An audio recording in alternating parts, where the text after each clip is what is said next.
privilege, what an honor to be here. Was like my favorite event with all the many invitations that we have received. So I was already planning to be here. And then when I got the invitation to close, I was like, okay, we can do that. So some of you may know I come from Brazil. And we are taught, since before we can even enunciate our first words, that we need to be proud of our feelings and emotions and share them with the world. But hope is different. Hope is a state of mind that needs to be created and nurtured. Hope has to be produced and generated. And that is the work of those who are dedicated to showing that there are alternatives, another world that is possible. They are ready to speak up when human action steals the ability of present and future generations to enjoy life in this planet. And in doing so, try to curb humanity's worst impulses. The work of those who never give up trying to find new technologies and approaches, or that despite centuries of oppression are still standing and are here to share their ancestral indigenous knowledge with us. These are the people who give us hope for a better world, a better future. These voices must be heard, including here at INC. Science and human rights have the power to inspire hope and allow us to reimagine a world guided by evidence, a world that puts people, not greed and not profit, at the center of decision-making. And it comes to no surprise that when the Office of the High Commissioner for Human Rights met the Scientist Coalition, that was love at first sight.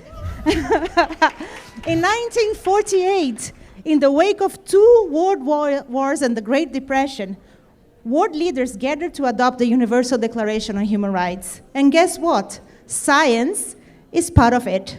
Article 27 declares that everyone has the right to share in scientific advancement and its benefits. Thanks to the work of independent scientists, like many of you here today, we now know that environmental degradation and exposure to harmful chemicals present in plastic materials and products can cause chronic or acute illness or even premature death. And we understand more about the impacts of plastic pollution in developing countries, indigenous peoples, and fence-line communities, and how plastic pollution is exceeding the planetary safe operating space and touching every ecosystem of the planet. Yet, this right has never been so much in danger. Heavy corporate influence, direct attacks on scientific studies, smear campaigns against scientists, misleading literature, and exploitation of scientific illiteracy. Those are some of the tactics used to sow doubt and suffocate evidence, keeping large parts of the population blind to the consequences of crossing the planetary boundaries, ignorant of how their choices are shaped by the profit of a few, and completely unaware of what we are consuming.